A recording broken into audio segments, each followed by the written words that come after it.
American Family News, I'm Rusty Pugh. The U.S. Supreme Court has upheld Tennessee's ban on gender manipulation of children.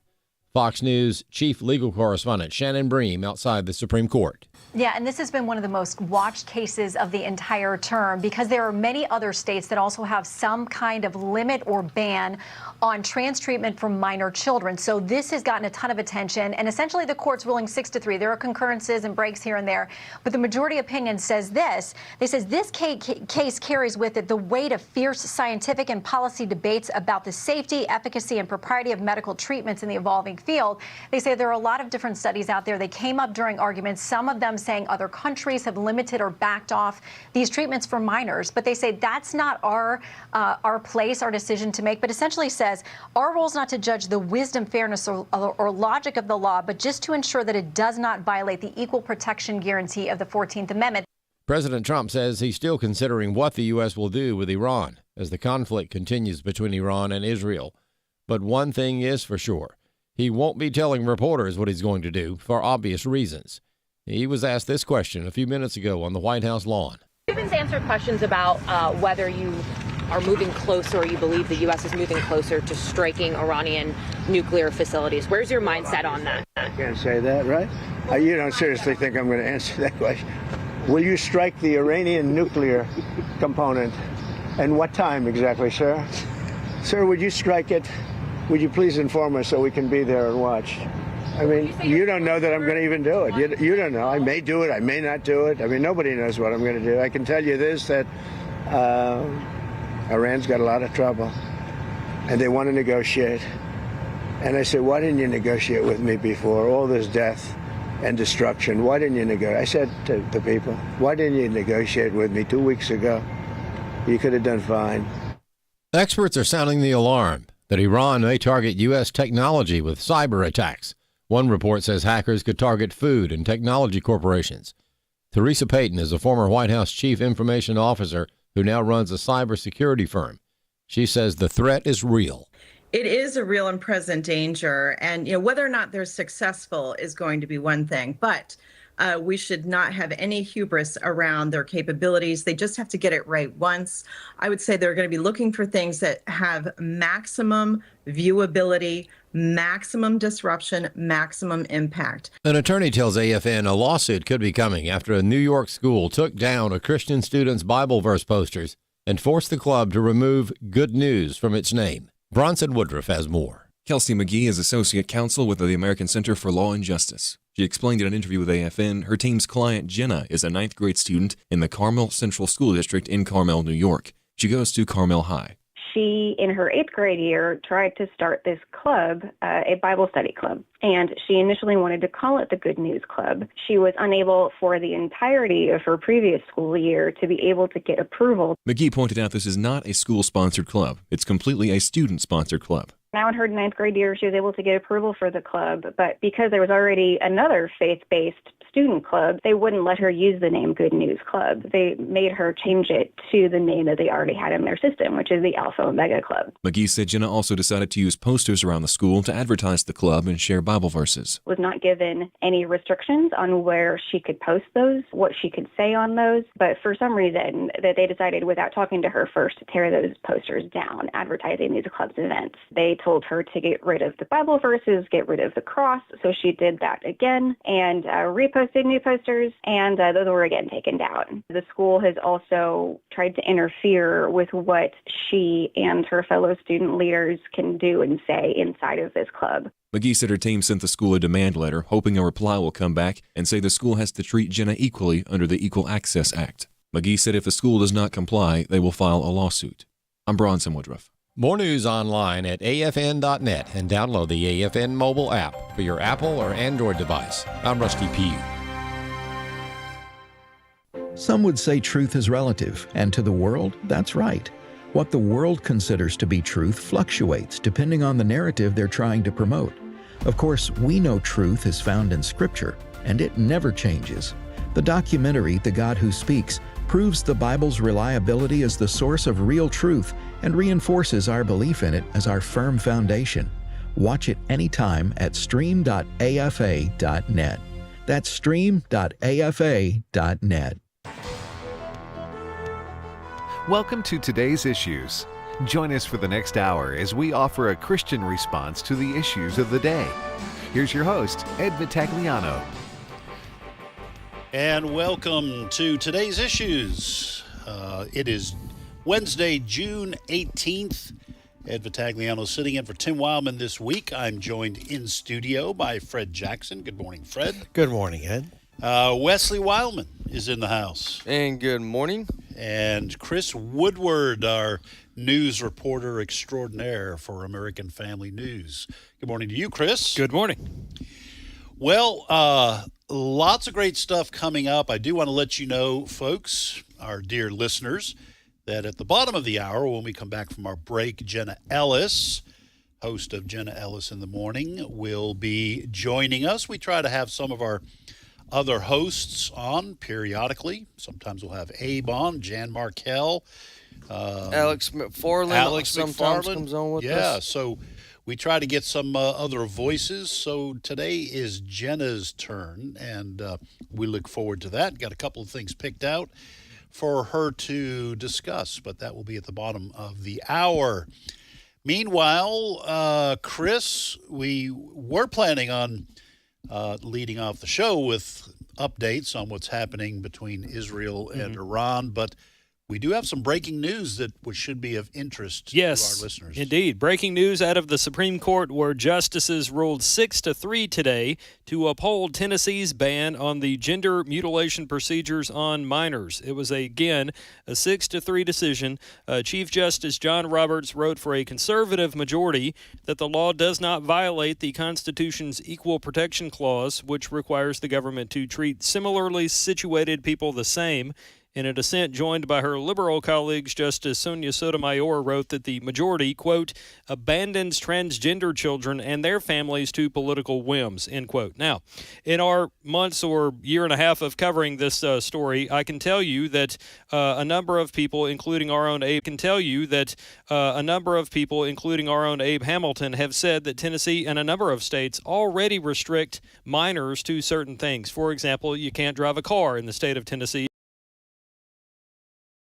in said state unless you're of a certain age. All Tennessee was trying to do was say, if you are under the age of 18, you cannot have things like gender mutilation surgeries or transgender chemical castrations. With or without your parent consent, it didn't matter. Correct. Yes. If you're under the age of 18, you can't do it.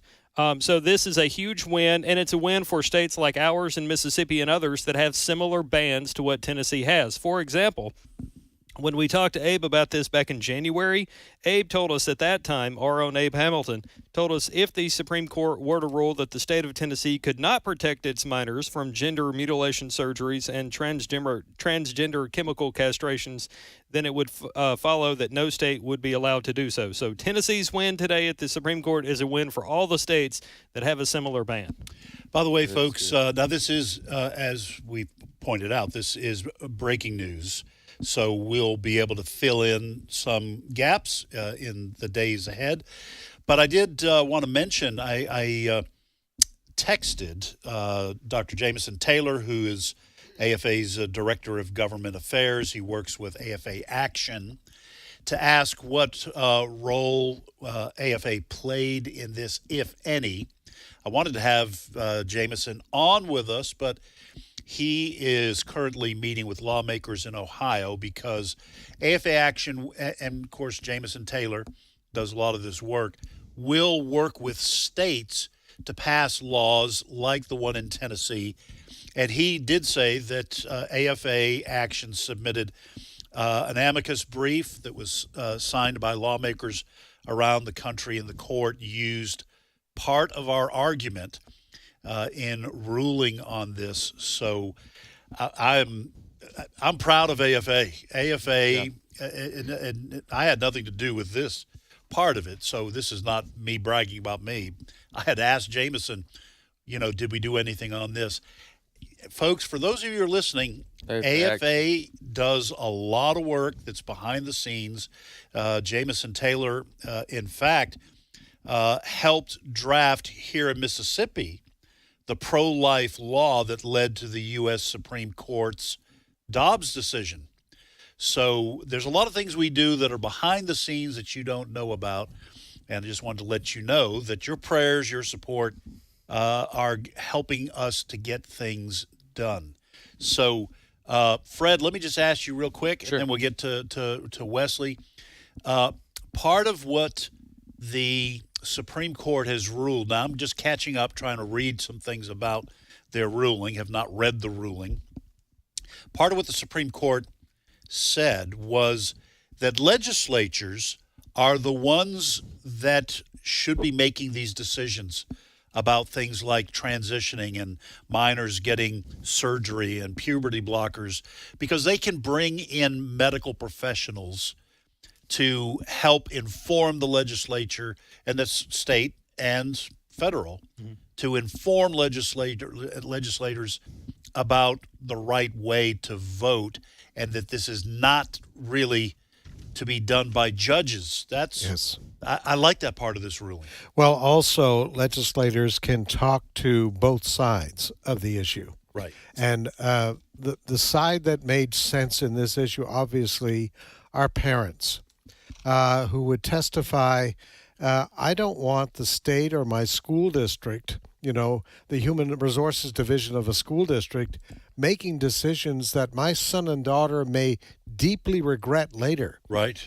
In recent years, we've also heard testimony of young people who tragically underwent some of these surgeries or chemical treatment that forever changed them.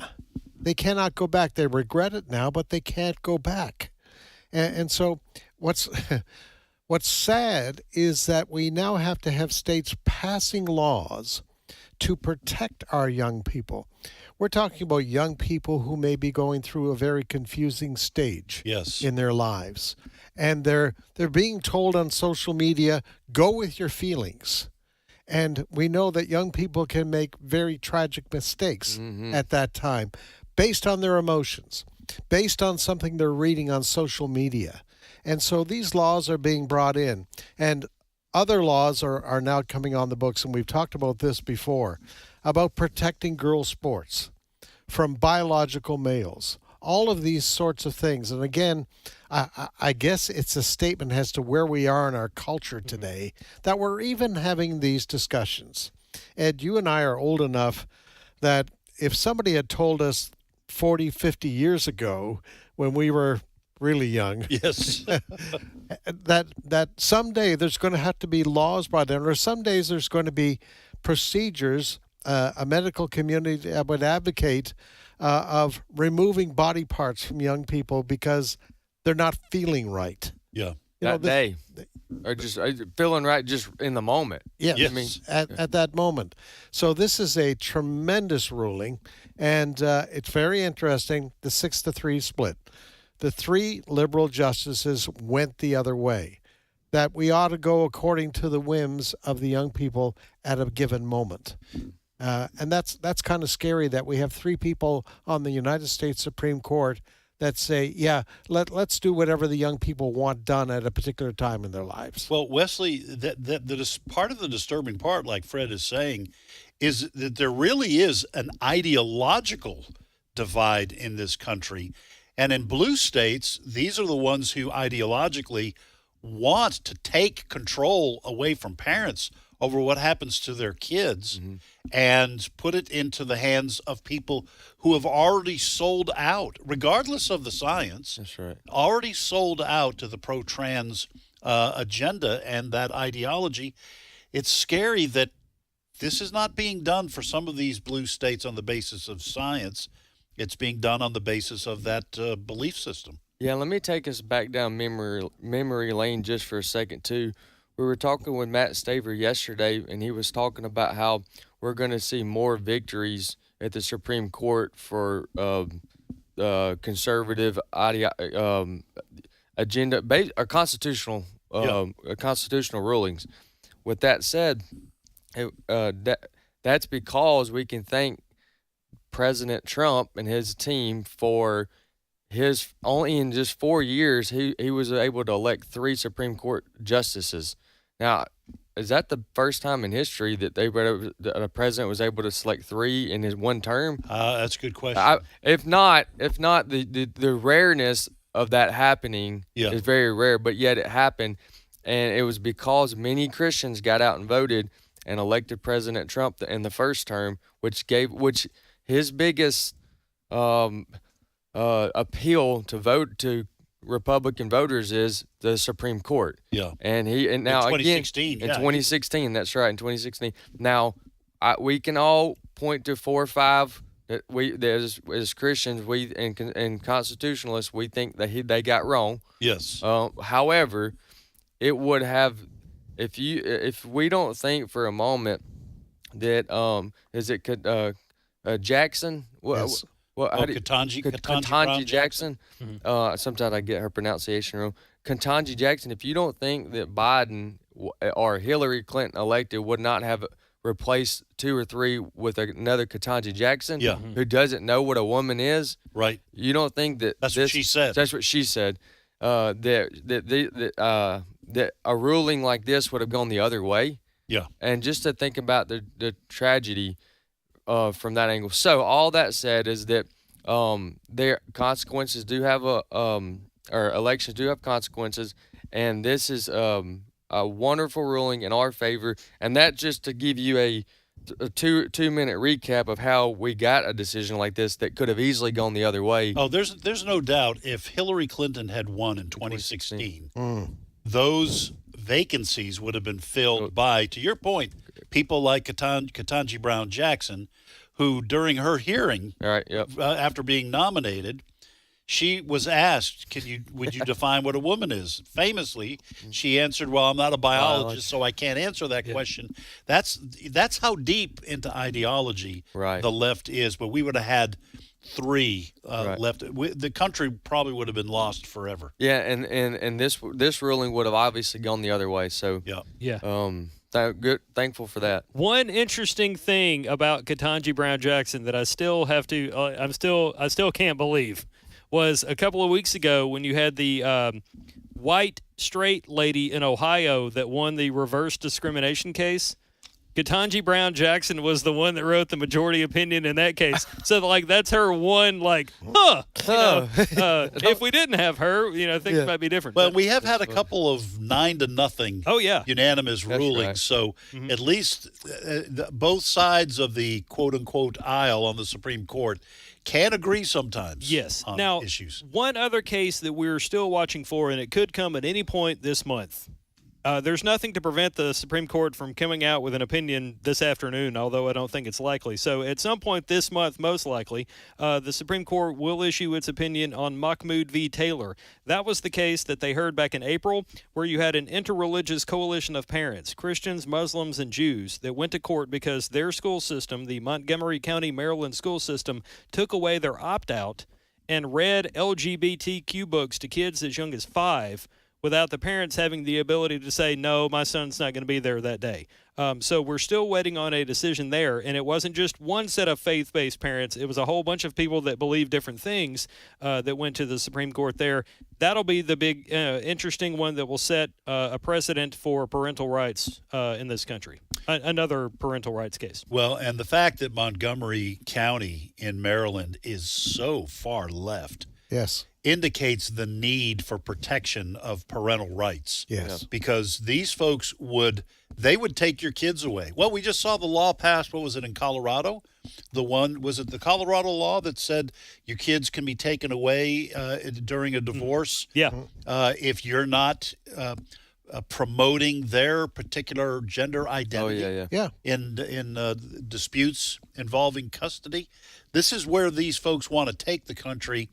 I still want to wait to see how states respond to the conservative decision on the part of the Supreme Court, because anymore it seems like these blue states basically ignore the Supreme Court rulings. So we'll have to wait and see. But parents are going to have to remain vigilant and continue to fight to protect their kids or get them out of there. We can go back a number of years to Hillary Clinton. It takes a village. Yes. Listen, folks.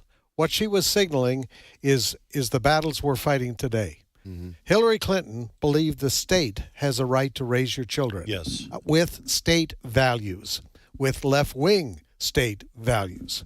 That's what the Hillary Clintons, that's what we're seeing today in most of these blue states who want to take control away from parents and say, we will decide the kinds of treatments, the kind of education that your kids are going to get. And parents, if you disagree with us, we'll just take your kids away from you. Yep. I firmly believe that is ultimately what they would want to do if they could get away with it. Yes. All right. By the way, we do have an article on the Supreme Court ruling on AFN.net, American Family News. AFN.net, you can go and check out this story, and I'm sure more details will follow as legal minds digest the court's ruling. Yep. In other news, we're still awaiting a decision on what, if anything, President Trump is going to do to or inside of Iran. There were stories yesterday that the president had assembled inside the room in the White House, the Situation Room, where he was talking about what, if anything, the U.S. may do to join Israel in its strikes on Iran. So the president was having a sit-down meeting yesterday with his national security and foreign policy advisors to talk about that. It's still unclear as to what, if anything, the U.S. will do if it's going to join Israel in airstrikes. The president did urge Iran's unconditional surrender. Iran is saying, no, we're not going to do that. This after the president urged people via social media to evacuate Tehran. Israel, meanwhile, is still going hard and heavy at Iran, claiming it's close to having a nuclear weapon. It cannot have a nuclear weapon. That's a threat to the nation of Israel and other countries. So this is a very tense situation that we continue to need to pray about.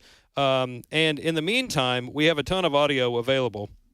One of the big stories here, and this is in an AFN.net story that Fred posted this morning. There is a story that the U.S. Has bunker buster bombs that Israel would need to really go after some nuclear energy research places in Iran here. And somebody that is familiar with bunker buster bombs is a Top Gun pilot who goes by the call sign Wiz. His last name is Buckley. But Wiz Buckley was on Fox and Friends this morning to talk about these so-called bunker buster bombs. Clip 6.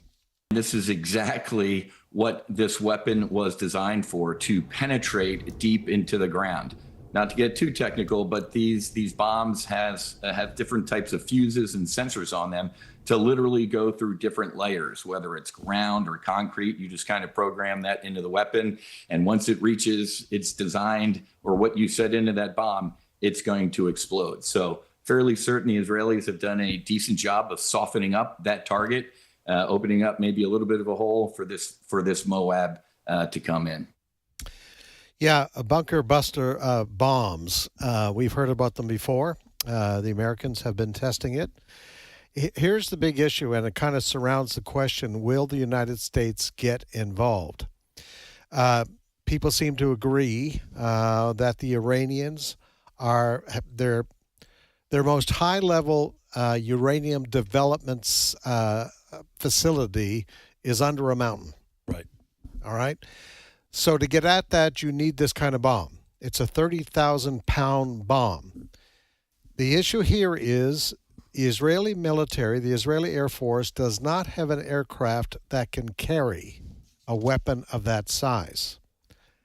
So if you're going to get rid of that facility, and you say the only way to do that is to have this 30,000-pound bomb, the only way you can deliver that bomb is aboard an aircraft, a United States Air Force aircraft. A bomber. A bomber. Yeah. All right?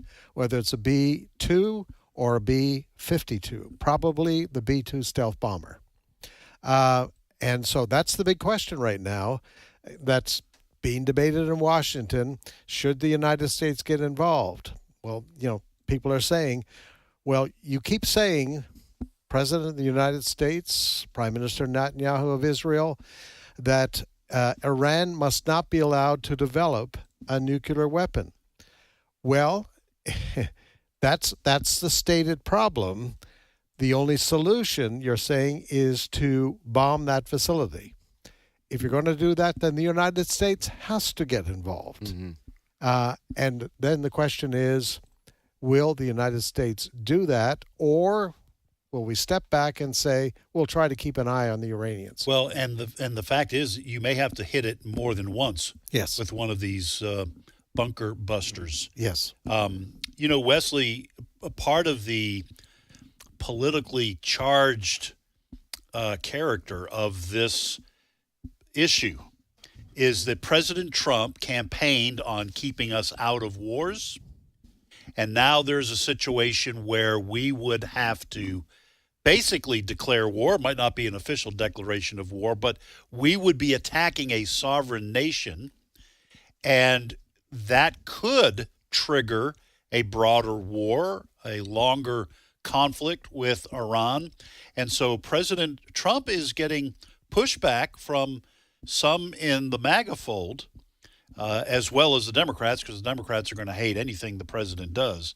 But that's part of the politically charged nature of this discussion, because he either gets us to a place where we're attacking Iran, or, as Fred said, he keeps us out of it, and then this Fordo, I'm not sure how you pronounce it. Fordo. Mm-hmm.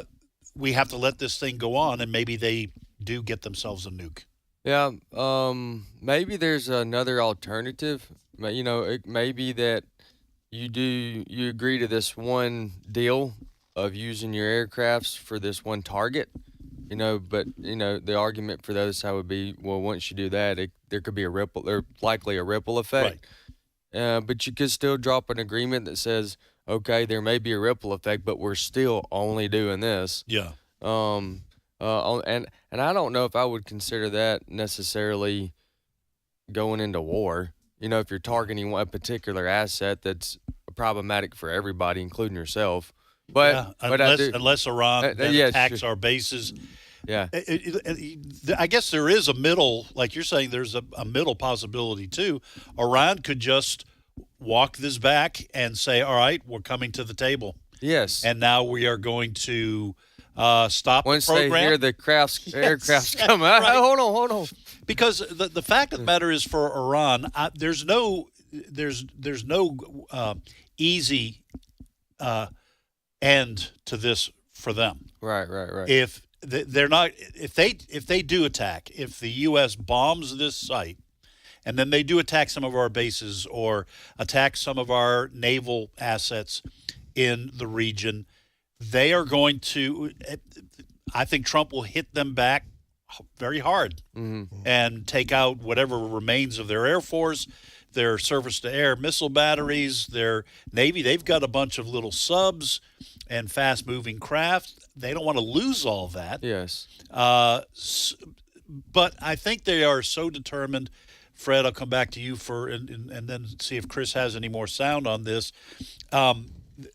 The mullahs who run Iran, they're all in. They believe religiously. Yes. They believe that they should instigate a conflict with the West and a war with Israel, because that will bring in the final imam. I think it's the seventh imam.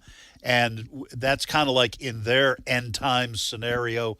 So they don't really have a motivation to not continue to push this towards open conflict. The only other solution I see is complete regime change. In other words, you have to take out the Ayatollah Khomeini and his people. Israel may do that yet. Yeah. President Trump on his social media indicated he doesn't want to do it now, but that doesn't mean he wouldn't do it. Right.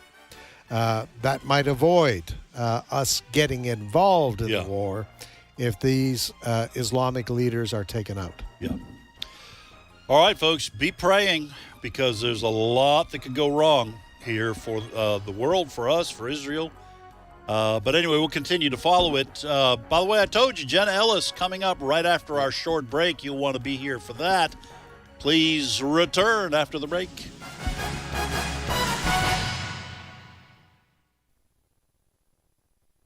It's my turn.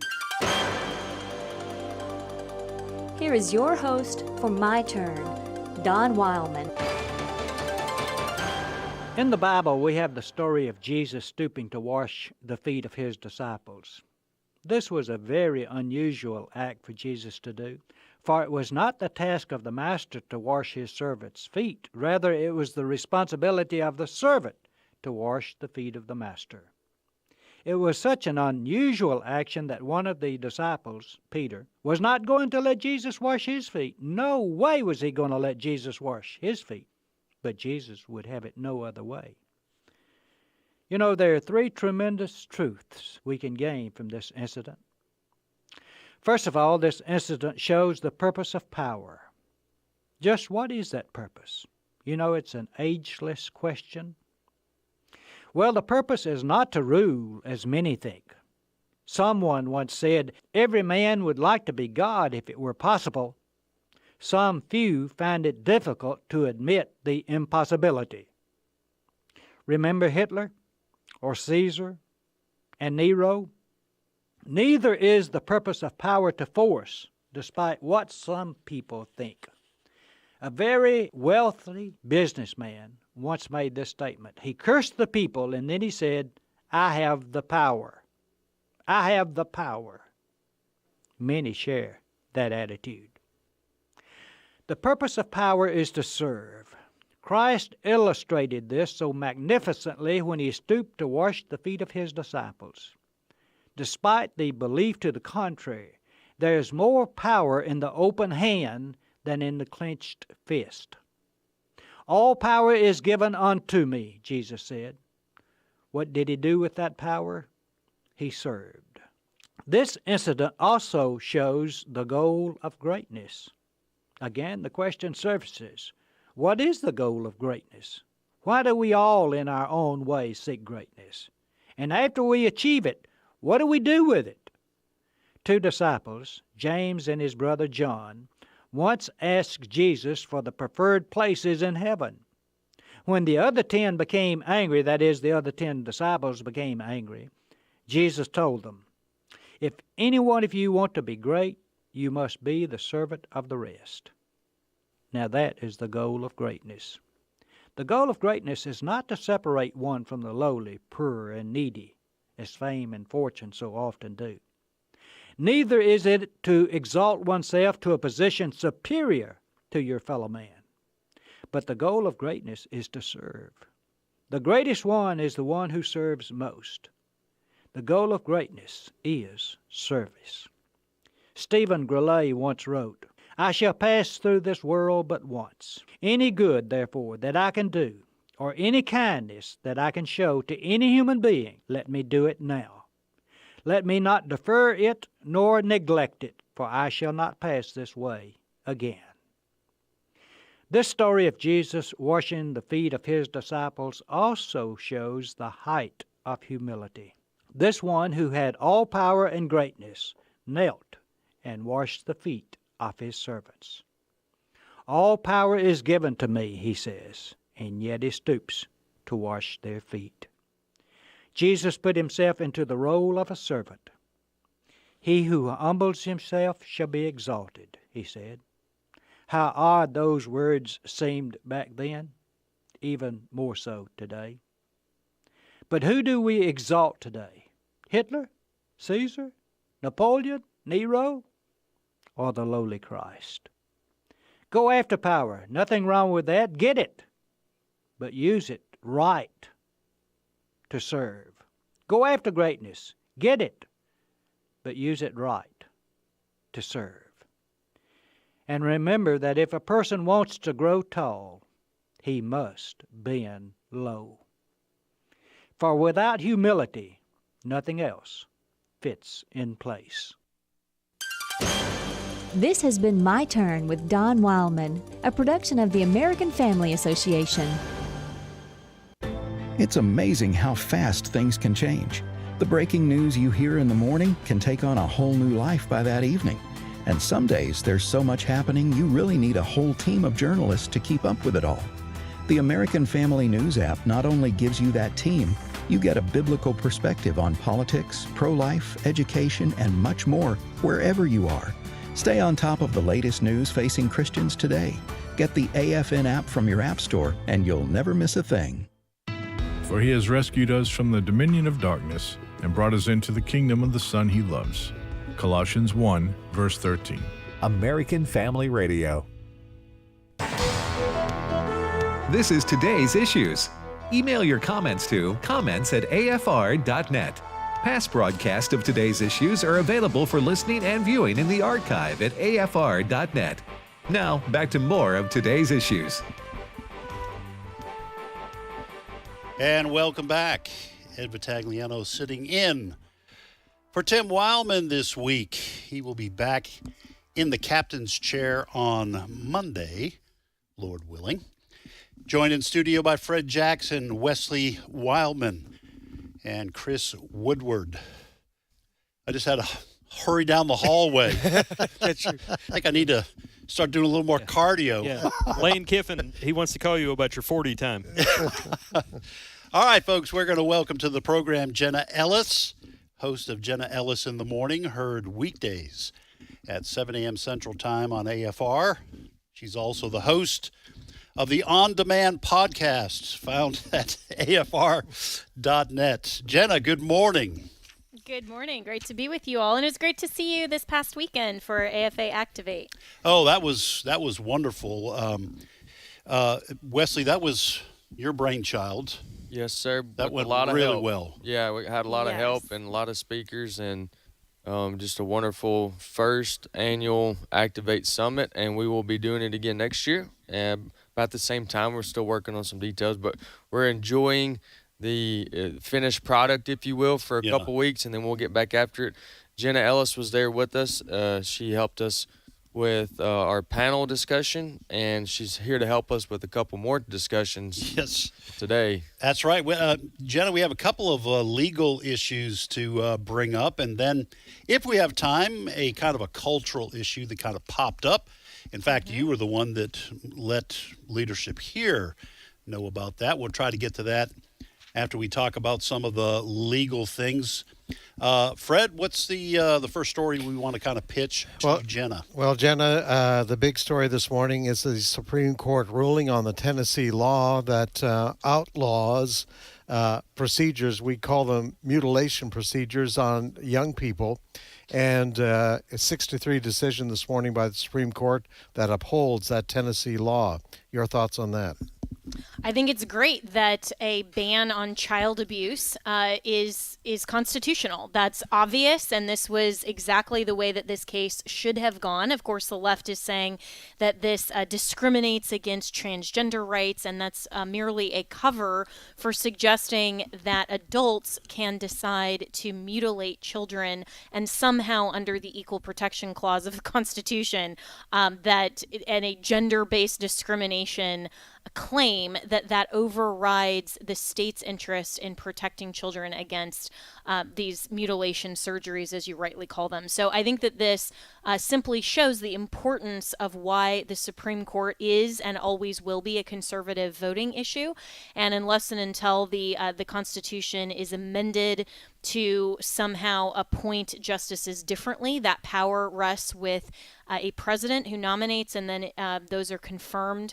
Those justices are confirmed by the Senate, and so the election of a president and obviously the election of senators, incredibly important. And so even though 2026 won't be a presidential election year, the bench and judicial federal appointees from the Supreme Court all the way down the federal bench are incredibly important. And so I would just encourage our audience to look at your U.S. senators that are up for re-election. Look at who's running even in primaries. And we have a lot of great resources with the iVoter Guide and also with AFA Action. Jenna, just one last question on this before we move on, because we discussed this before the break. But ideologically speaking, why do you think leftists in this country, so leaders in blue states, blue cities, and the 3 justices on the Supreme Court who voted against the Tennessee law, what is it ideologically that drives these folks on the left to want to take these decisions out of the hands of parents and give them to the state? What's the broader worldview that drives this that Fred was talking about? When we were growing up, this would have been in the realm of just some kind of insane discussion that this is even a thing. What drives this on the left? That's a great question, and it always comes down to worldview, right? Our worldview then ultimately dictates how we view policy. And for the left, it's exactly what Hillary Clinton said a number of years ago, and then Kamala Harris repeated it on the campaign trail in 2024. Biden repeated it in the White House, that for Democrats and for the left, children are not a gift from the Lord and vested with parents as the responsibility to be the primary caregivers to train up a child in the way he should go so that when they're older they won't depart from it, but rather children belong and are property of the state. So the left fundamentally does not view the institution of the family from a biblical worldview or even a natural law standpoint. They have tried to warp the definition, manipulate, and twist the definition of what a family is outside the realm of biological reality, outside the confines of God's institutions. And so for them, children are merely creatures of the state, and they need to advance the state's agenda. In this instance, when we're talking about the trans view, this is a broader conversation, but the whole trans movement, not only is it part of a cultural Marxist perspective and to divorce itself from a biblical worldview framework, but when you have children who don't understand that there is a reality of what defines a man versus a woman, a girl versus a boy, and they say, I don't know what gender I am, something that is so intrinsic to our immutable characteristics, who do they go to and who do parents go to? Who does the state go to get those answers? Well, they go to these so-called experts, trust the science, right? And so then when the state-appointed experts can then tell you what gender you are forcibly compelling and indoctrinating children to believe that they have to go to the state-appointed experts to know what reality is. And so the ultimate end game is not as obvious as just plain child abuse. The ultimate game is for the mind. And when you convince parents and the next generation of children that you can't know who you are in your identity in Christ and your identity in your physical body, with the imago Dei, the image of God in you, you have to go and trust the state-appointed experts. You will start trusting them for the rest of your worldview, which then means you are beholden to whatever the state's agenda is. That's their ultimate game. Hey, this is Wesley here. So my question would be, how is it that the far left, the other team, so to speak, can get away with ignoring the harm that would and has taken place for young children that's been mutilated, or even for the sake of the discussion, adults that's done it that has regrets? How can they get away with not covering from that angle? Because there's many reasons why us Christian conservative constitutionalists think that this is wrong, and that in this case this Supreme Court got it right. There's many reasons for that.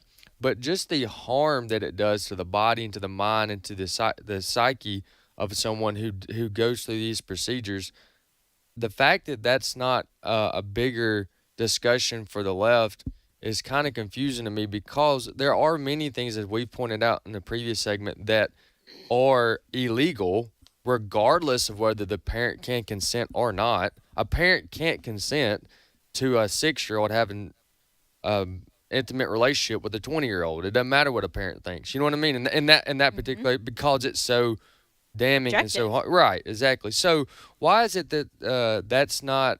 What would the left say? I mean, what's their argument that? Because it's so obvious to the science that this is not a good thing from a psyche and a harmful standpoint.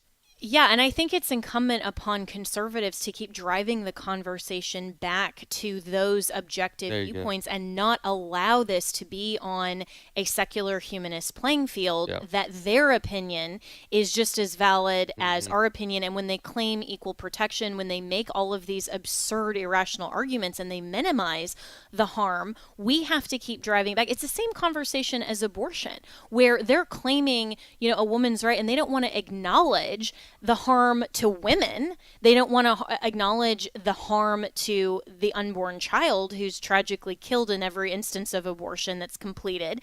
And so we have to have those conversations and not make it about equality, not make it about civil rights. We have to make it about natural law. Natural law is objective. What the left has successfully done is arbitrarily manufactured the conversation into civil rights so that they have this subjective context. And I will say, as much as I am thankful that the Supreme Court did the right thing here, the majority opinion, and I haven't read the full context, but the majority opinion basically said from Chief Justice John Roberts that the voices in these debates raise sincere concerns. I'm reading from the opinion. The implications are profound, but the Equal Protection Clause does not resolve these disagreements, nor does it afford us license to let them decide what we see best. That task, he said, is best left to the legislature. So they didn't go far enough. They didn't call this out and say, of course this is child abuse, there's objective harm here, and make all of those findings. They basically just said, we'll let the legislature decide. Well, what do we think the legislature in California is going to decide on this issue? I mean, so this is where, as much as the Supreme Court got it right, they did not go nearly far enough, and we need to call them out on that. All right, Fred, what's the other legal issue we wanted to pitch to Jenna? All right, Jenna, this is the Fox News story this morning. It goes back to February when Florida Governor Ron DeSantis signed legislation into law that made it a misdemeanor for illegal immigrants to enter the state. And the Florida Attorney General, James Uthmeier, after this law was challenged in court and a judge there put a pause on implementing this law, that the Attorney General there in Florida decided, no, we're not going to pause this. We're going to enforce this law. Well, yesterday, this federal judge, U.S. District Judge Kathleen Williams, found that the Attorney General was in civil contempt of court over her ruling to pause that new state law. And his response yesterday to that ruling from the judge was, if being held in contempt is what it costs to defend the rule of law and stand firmly behind President Trump's agenda on illegal immigration, so be it. End quote. Your thoughts? Great for the Attorney General for simply standing up for what the law is and also what state law is, which this federal judge really has no subject matter jurisdiction to override or to slap a temporary restraining order on a law that was duly passed by the Florida legislature, signed into law by the governor, that's clearly within their purview simply because she disagrees with the policy, right? And is saying, oh, well, this maybe will affect illegal immigrants negatively. I mean, you want to talk about harm? Well, yeah, that's the point of the law, is so that they won't come here and violate federal law. And so this is a state law that then is in furtherance of that agenda, and it was duly passed through the legislature. So there's actually no reason that the TRO was legally justifiable to begin with. So I think ultimately the Attorney General, even if he's held in contempt, that will be overturned on appeal, and I anticipate they'll go that route. But this is just, again, the importance of having judges on a federal level that won't supersede their jurisdiction and make policy determinations from the bench. It's utterly absurd. And I will say I've talked with James Uthmeier's office this morning as well, and he's going to be on Fox News later tonight. So for listeners who want to hear more about this case, we'll just preview that. I think it's going to be on the Ingram angle. So I'm looking forward to hearing what he has to say on this topic. Yeah, it's Chris here. I was going to ask him, and you seem to know James kind of on a like an acquaintance level. You talk to him far more than we do.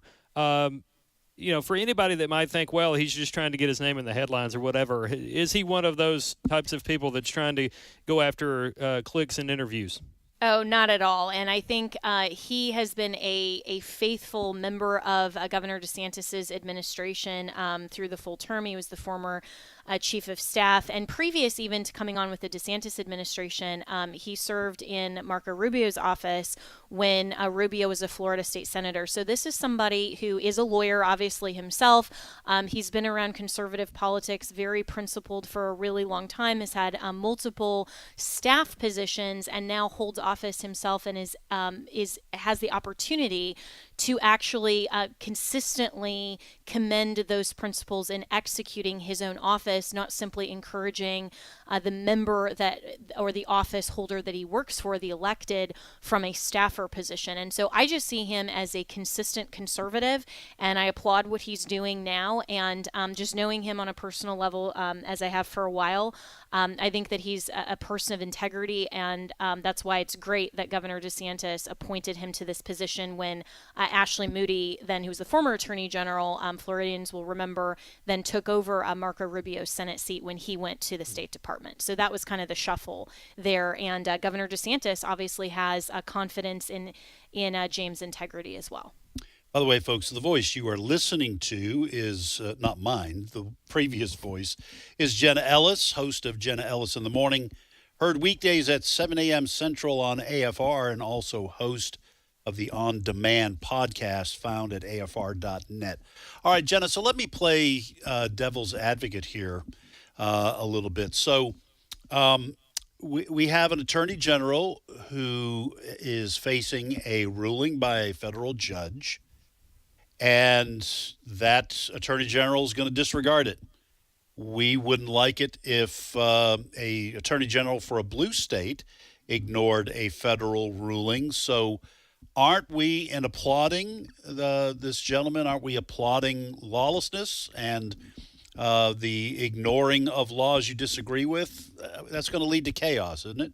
What would you say? Well, I think that we have to remember that the law is what it is, not a federal judge's interpretation of it. And so what I see with James Uthmeier is that he's following the law and the Constitution, which provides that immigration as a subject matter is given to Congress, and then the subject matter of creating a misdemeanor in the state of Florida was given to the legislature, which duly enacted that law. Governor DeSantis signed it. So even though a federal judge has an opinion on that law, James Uthmeier, as the Attorney General, is not disregarding the law. In fact, he is being faithful to the law by disregarding a rogue judge's opinion.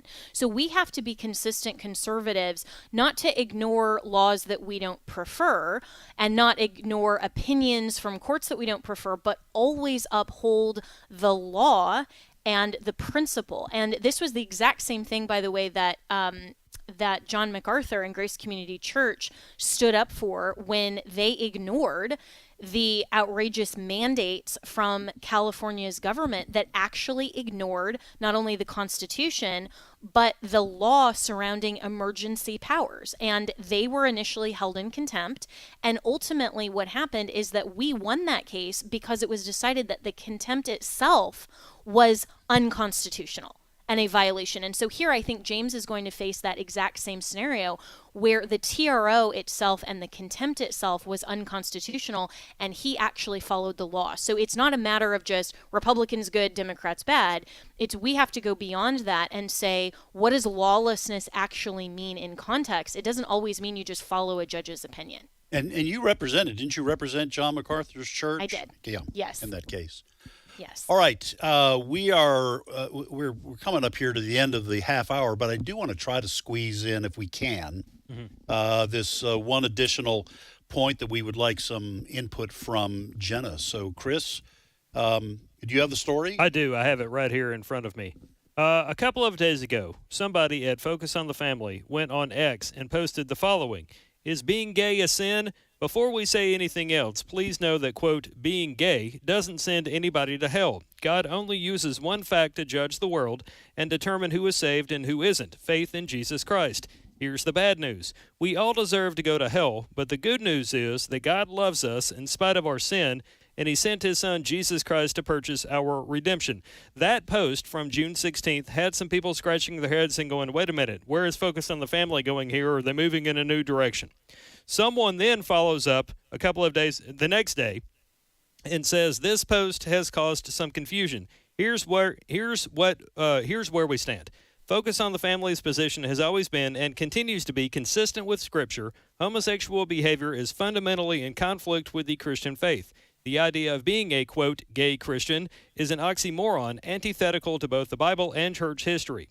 At the same time, we have great compassion for those wrestling with unwanted same-sex attraction. For decades, we have walked alongside thousands of such individuals to help them steward their sexuality according to God's design. This recent article from our Daily Citizen team more fully outlines Focus's position on these matters. I'll post all this, listeners, on our Today's Issues Facebook page. But what, if anything, stood out to you here with what I just read? Yeah, so first of all, that post in context of Pride Month, the original post, was very concerning, I think, to a lot of the Christians who follow Focus on the Family, and I'm one of them. And so their statement then that was clarifying what was good in part, because it's true that the idea of being a quote-unquote gay Christian is an oxymoron. It's like saying I'm a meat-eating vegetarian. Like, it's just, they're two mutually exclusive. Or I'm a Christian adulterer. Yes, it's saying that you can't be two mutually exclusive things at the same time. I can't be a female male, right? It doesn't work like that. And so that's true, and I'm glad that they clarified that. My concern is that it didn't go far enough in terms of recognizing that the left's position, and a lot of LGBTQ, even quote-unquote Christians who advocate for this position, will say, well, being gay, being born with same-sex attraction urges is not in itself a bad thing. It's only acting on those urges. And so when they say homosexual behavior is fundamentally inconsistent, that's actually supporting their original post, that being gay, according to some leftists, is not sin. It's acting on those behaviors. That would be like saying, well, I am a human being who has a lot of different sin urges, and obviously I shouldn't act on those urges, but we are all human beings that are fallen. We know that sin entered the world in Genesis. We know that we are fallen, and it is not a matter of only acting on those things. It's a matter of recognizing that apart from Christ, we cannot attain salvation because we are completely fallen creatures. And so we have to be very careful not to say that being gay itself, well, hey, I was born this way. That's like saying, well, I was born with, wanting to have relations outside of marriage. I was born with wanting to have adulterous urges. I was born wanting to rob banks. Well, it's not that God created you that way. It's that sin came into the world and we are fallen creatures. So yes, having those urges is still a sinful state, and we have to recognize our need for a savior, and I would hope that Focus on the Family would recognize that and go even further. Hey, I'll compliment what you're saying by using the scriptures here. Jesus said if anyone has hate for another brother, that he has already committed murder in his heart. And so just to make the point that sinful urges are and do need to be repented of. And I appreciate you pointing that out, Jenna. With the minute or two we got left here, why? As soon as I feel like the culture is shifting and we're in the Christian community, by and large, some of the larger groups, some of the people with the bigger platforms are turning the corner and realizing that the Bible is sufficient and we don't need to add to or try to be cute with words. Then Focus on the Family drop something like this. Why do the Christian community feel like they have to basically apologize for what the Bible already says? It's so frustrating for me. You know what I mean? And it is. And you got 30 seconds. Yeah, it is. And absolutely. And this is why we have to stand firm on the truth. We have to know theology before we even encounter these positions and these news headlines. So the whole response is go back to the word and be daily in the truth so that we can stand up at every turn. Yes. Amen. Jenna Ellis has been our guest, host of Jenna Ellis in the Morning, heard weekdays at 7 a.m. Central Time on AFR, and also host of the On Demand podcast. You can go to afr.net, and there's a drop-down menu. You can click on that, or you can hear past programs for Jenna. Jenna, we kept you for a whole full half hour. Thank you so much for being with us. Always appreciate dropping by. Thanks. All right, thanks. All right, folks, we have a 5-minute break for news. And when we come back, more. Steve Paisley-Jordahl will be in the house. We hope you'll join us.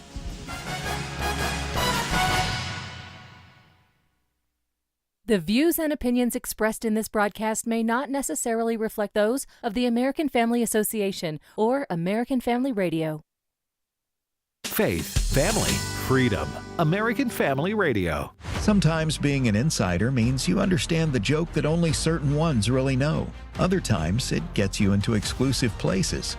As an AFA insider, you'll get information about issues and policies that can dramatically impact our families and our Christian rights. And you won't have to travel to D.C. or even dress up to get it.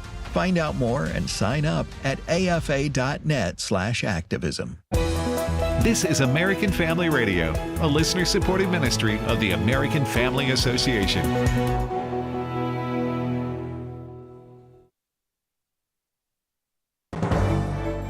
American Family News, I'm Rusty Pugh.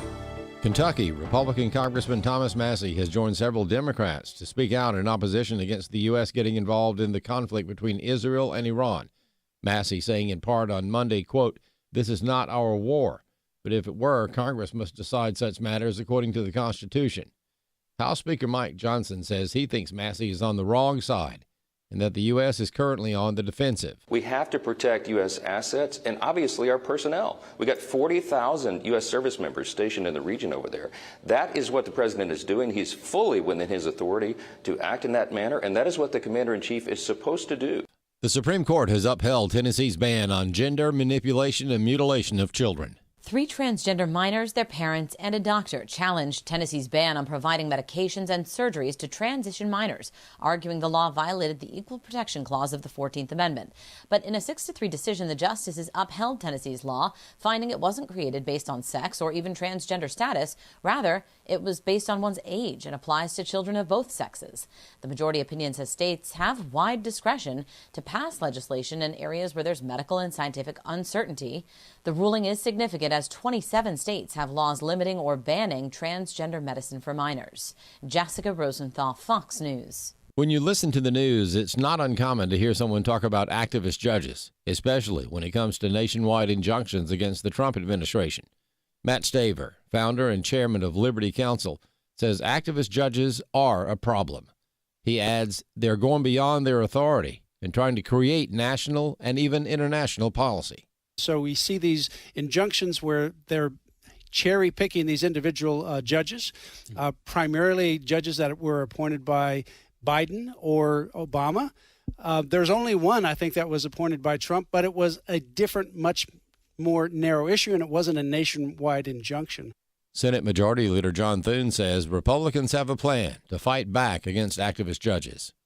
We've been supporting some of these pieces of legislation, and one of them is that these judges cannot give nationwide injunctions, that they can only give relief to the specific person based upon the specific facts in front of the court.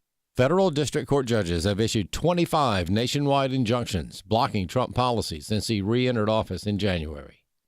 The head of a Minnesota-based Messianic Jewish ministry says that righteous people in her state are outraged that Governor Tim Walz would suggest that China is the best country to negotiate a ceasefire between Israel and Iran. Walz has received a great deal of blowback after, during an event put on by the far-left Center for American Progress, he expressed this opinion as to who can best negotiate a settlement in the Israeli-Iranian conflict. Who holds the moral authority? Who holds the ability to do that? And, I mean, consistently over and over again, we're going to have to face the reality it might be the Chinese. Jan Markell is founder and director of Olive Tree Ministries and host of Understanding the Times on American Family Radio. Righteous Minnesotans know it's very obvious that Tim Walz is a communist. He's pro-Chinese, and he's promoting everything China. It was obviously given away with his comment. So righteous Minnesotans are outraged. Quite frankly, righteous Minnesotans are fleeing the state like they're fleeing California, because you cannot deal with communist tyrants who are the head of anything. And he could have been vice president of the United States. And Markell says don't dismiss the possibility of a Walz 2028 presidential run. We should never say never, because it's certainly possible. And then you've got rigged elections on top of that. So I think anything could happen. I think it would be God's mercy if he spared anybody from this guy. And believe me, as a Minnesotan, I can tell you, this state is not recognizable any longer. It is simply not. Its leftist politics have completely upended this state and will upend the country. I'm Chad groaning. And finally, a listeria food poisoning outbreak has killed 3 people and led to 1 pregnancy loss and is linked to newly recalled Heat and Eat chicken fettuccine Alfredo products sold at Kroger and Walmart stores. I'm Rusty Pugh. If we lose this cultural war, we're going to have a hedonistic, humanistic society. Discover the story of the culture warrior Don Wildman and how he went head-to-head with Hollywood, Playboy, the homosexual agenda, and the Disney empire. The movement Don started paved the way for Christians to boldly stand for truth and righteousness in a hostile culture. Watch Culture Warrior today for free. Visit culturewarrior.movie. Today's Issues continues on AFR with your host, Ed Vitagliano. And welcome back, folks, to Today's Issues. Ed Vitagliano sitting in for Tim Wildman this week.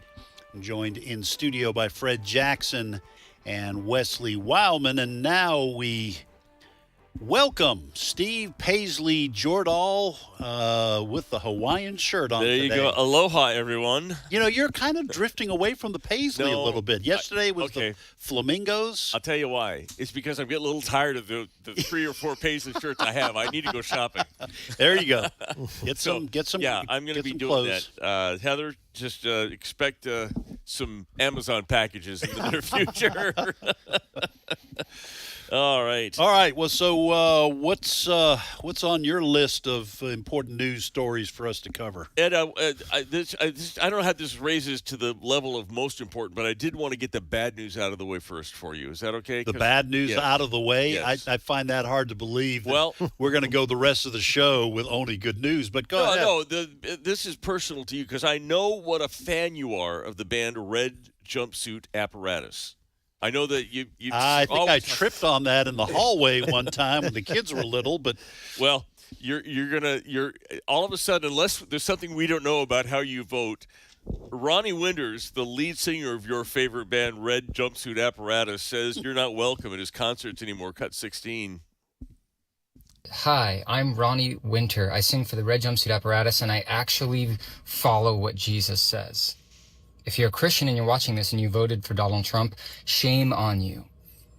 You are not allowed to come to my shows. I don't want you there. Don't come to my shows. It's awesome that you love Face Down. It's not for you. It's not your song, okay? It is not your song. If you voted for Donald Trump, do not come to my shows or ever, not just like these 4 years. Don't come to my shows because you're going to hear a lot of woke propaganda and you're going to hear like the actual words of Jesus. You're going to see a lot of acceptance from all areas of life and races, and you're just going to see a lot of like harmony. Okay, that's not what you're about. Okay, don't come. Refunds are available. Forever don't come. Goodbye. Sorry, Ed. Oh, well, look, he's not invited to my shows either. Okay. So when I sing in public, he's not invited. Do unto others, Ed. You might want to say he's required to come. That would be kind of the equivalent. Oh yeah, that's. My response would be no problem, pal. Yeah, no problem. Look, okay, so let me just start off by saying if he is, what's his name again? His name is Ronnie Winter. Ronnie Winter. I have an insult. Okay, well, go with the for insult this gentleman. first because I'm going to say something nice. Very Christ-like. Just kidding. No, he sounds like you've been. You think back to middle school when 2 girls were fighting. They said, "Don't come to my party." Oh yes, you're not welcome. He sounds a little petty. Yeah, that's a little Richard Petty. Yeah, and this guy's got to be an adult of some age, right? I mean, what's this guy? Yeah, he's in his 30s. I'm looking at him. Yeah, in his 30s. Well, look, okay, I've never heard of the band. What kind of band is it? Oh, you got more? Okay. It's alternative. It's rock. It's rock, man. Grunge rock, yeah. Okay, all right. Yeah, grunge rock. I actually listened to one of the songs, and as a band, they're not bad. Yeah, okay. Yeah.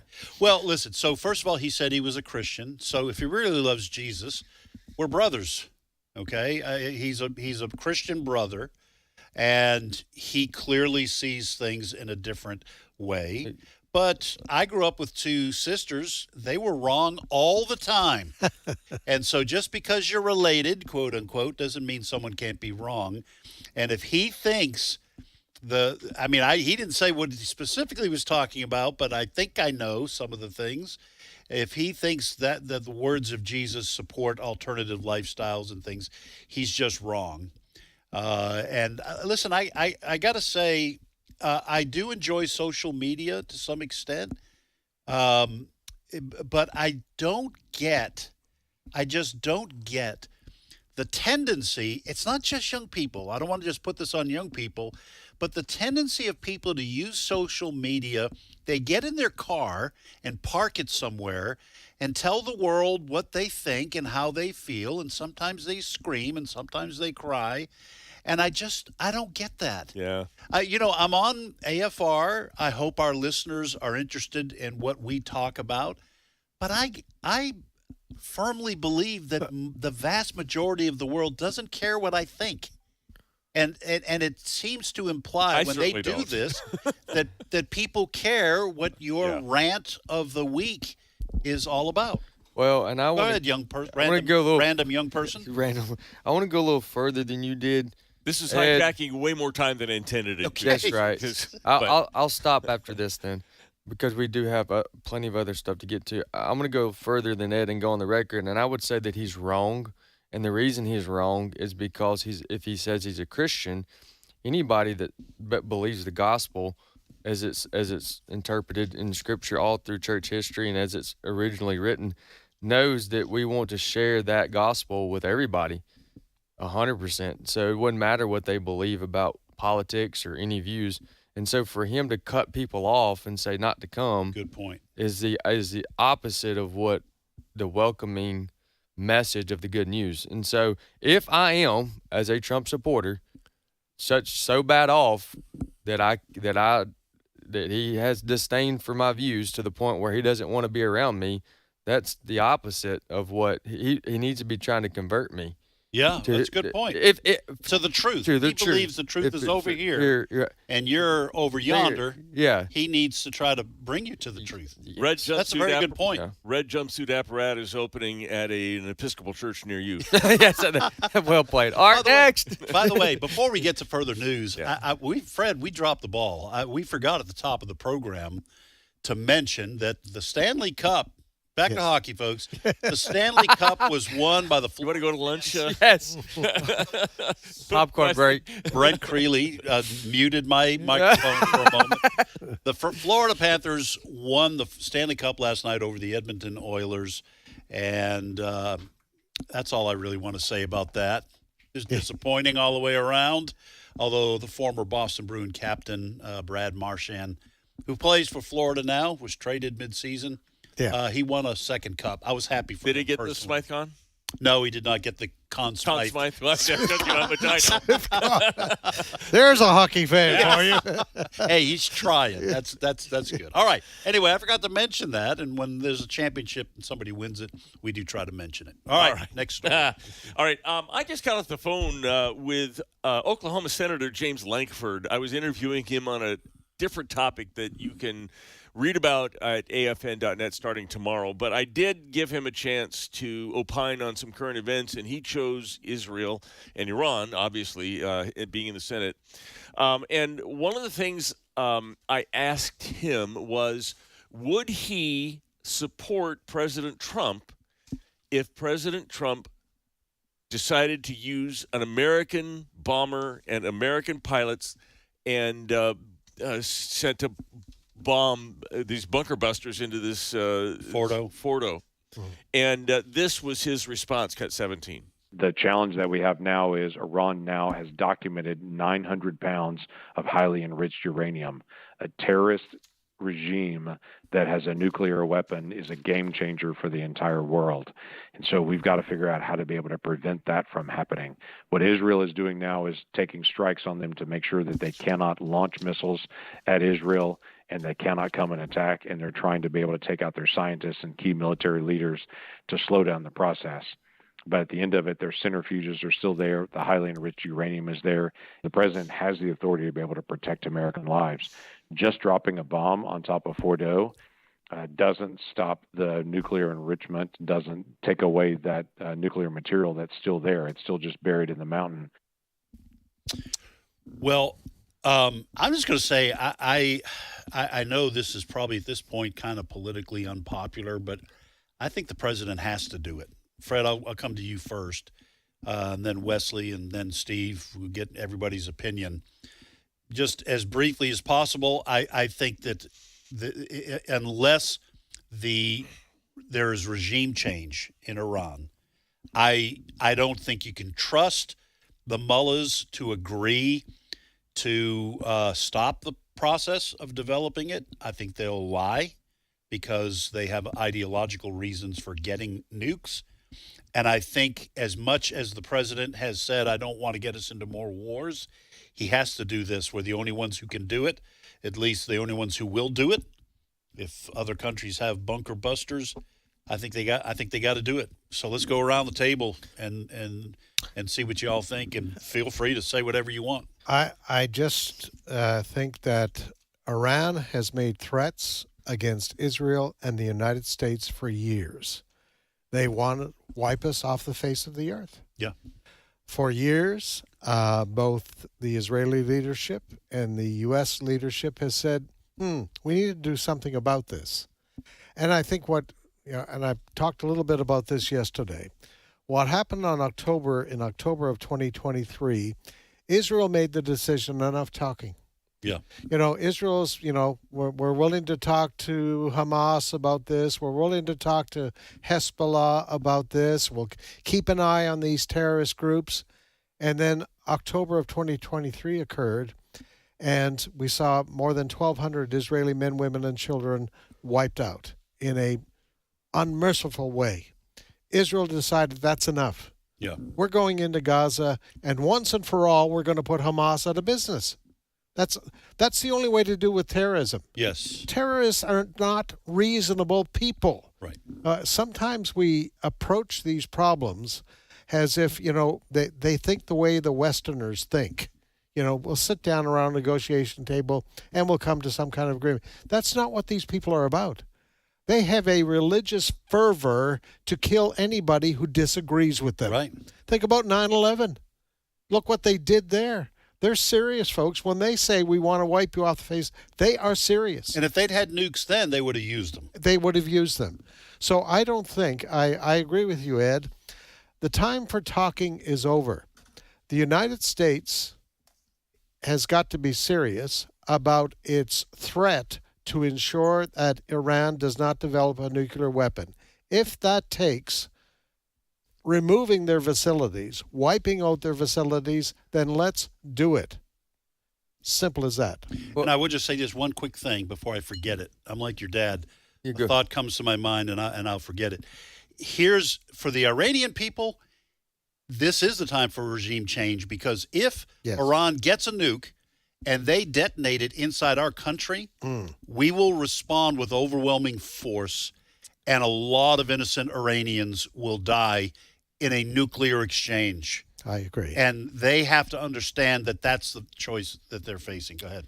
And also, too, for them, their religion teaches to die. Think about the 9/11. They flew the planes in and they killed themselves, but they killed others as well. If they had a nuclear bomb, there's no fear for them. Right.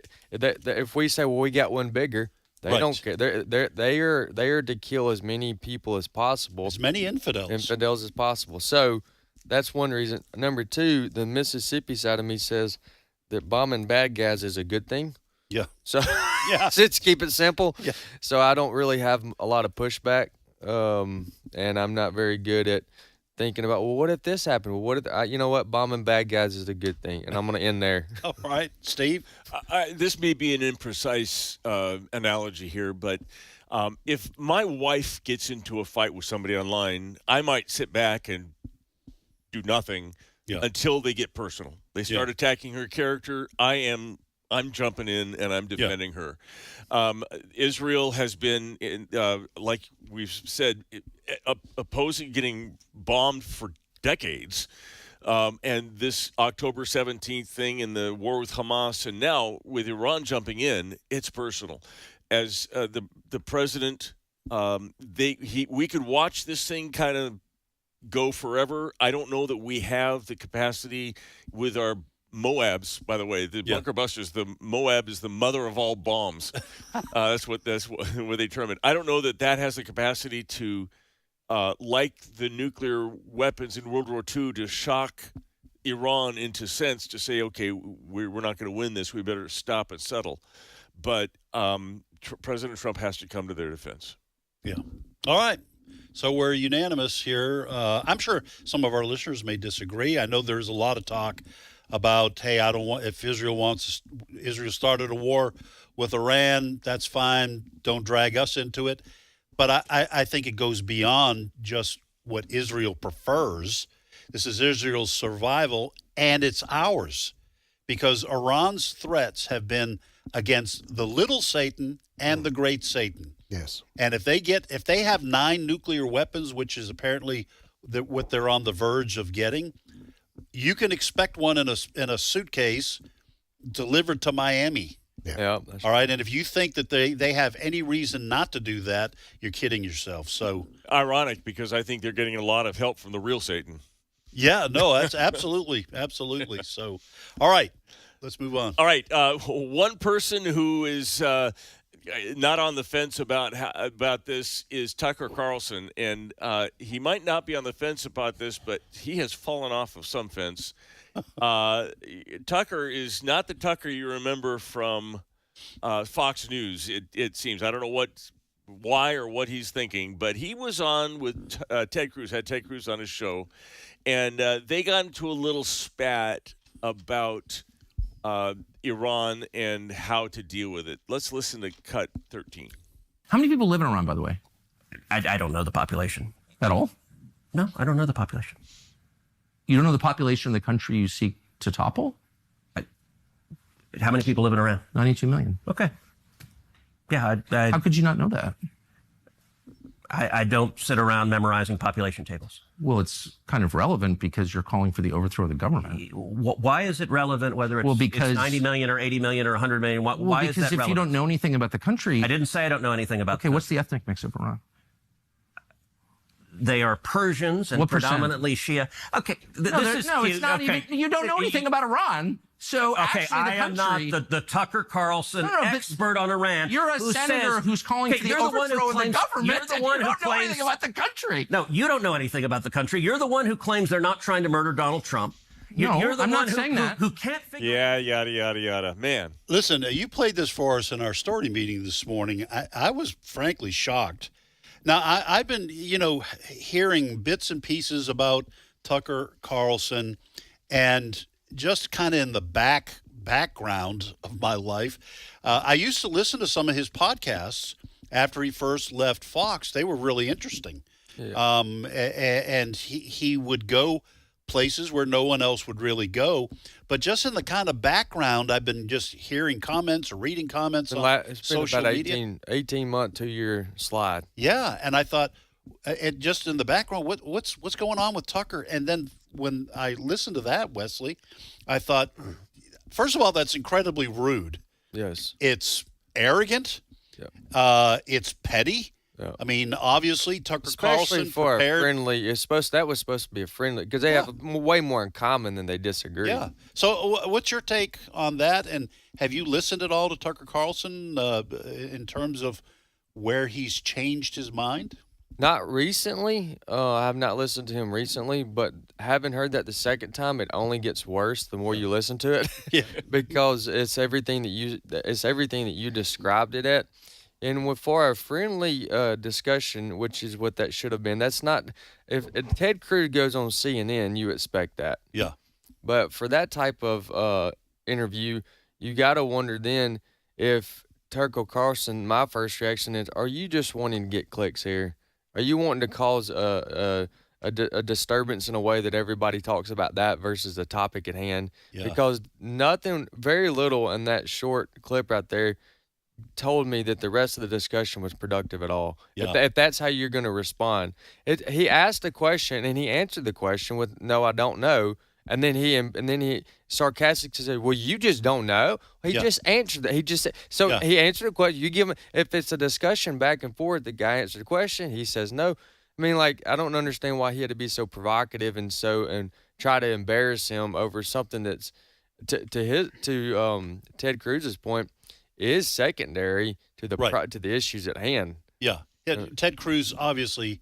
Fred, go ahead. And lastly, to tell Ted Cruz that he doesn't know anything about Iran is just, that tells you all you need to know about the interview. His heart behind what he was trying to accomplish. Yeah, Fred, it seems to me that what Ted Cruz is trying to get across is it doesn't matter if I know, what their main ethnicity production, we used to all have to learn about countries, and here are here's their gross domestic product, and here's the things that they will sell to other countries and in trade, all those kind of things. Yeah, that's important if you're studying. You have a social studies class in the 6th grade. Ted Cruz is concerned about who's running the country and what they intend to do with a nuclear weapon. Right. That's got nothing to do with the percentage of Persians who are in Iran, and yet Tucker tried to make it about that. Yeah, I was waiting for the next question from Tucker Carlson to be, how many times a week do Iranians eat rice? Yes. Yeah. I don't. It was the only person that came out of that interview bad is Tucker Carlson. Yeah. I don't know what's going on with his him. questions were irrelevant to the main topic. Yes. We have an evil regime in Iran. Should we be doing something solid to finally put an end to the evil that they display? Well, and it doesn't help I know that Tucker has gotten far more isolationist over the last several years, which is fine. That our country has gone through those kinds of stages, but you're not helping your point by acting petty and arrogant when you're interviewing a U.S. senator. And to Wesley's point, that's the way CNN would handle it, or probably MSNBC, or that's the way you'd get treated on The View. Well, Tucker, do you want to be Whoopi Goldberg? Is that what you want people to think of you that way? Yeah. Anyway. Yeah. Steve, that's one of those things where I go, I'm glad I heard that, but thanks a lot for upsetting me. I think that you do need to know something about the country you're going to topple. I think the required things you need to know are things that Senator Cruz knows. What is toppling it going to do to the world economy, to trade? Yeah. If you're taking oil off of the market, that has ramifications. You need to know that stuff. Cruz, I'm sure, has thought through that.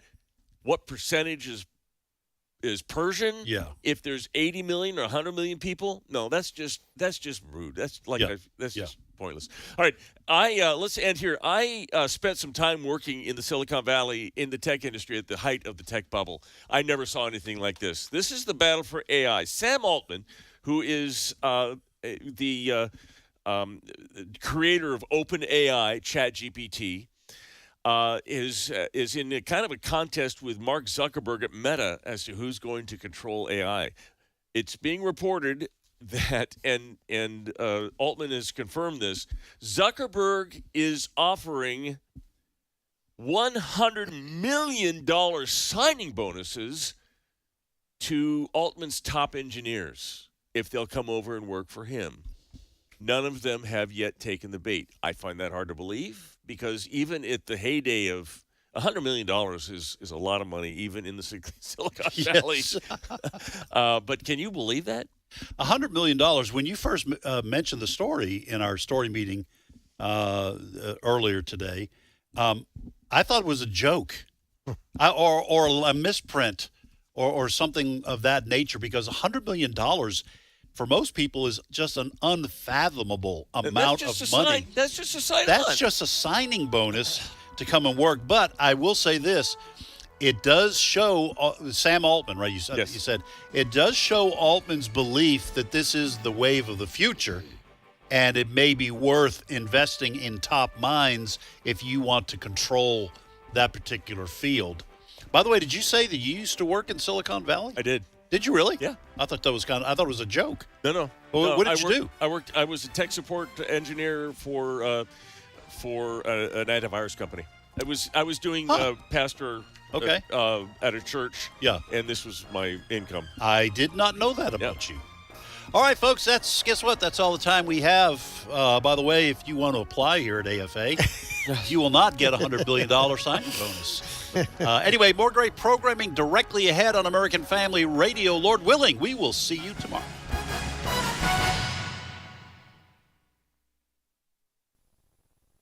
We live in a day when America's families are under attack like never before. Buddy Smith, Senior Vice President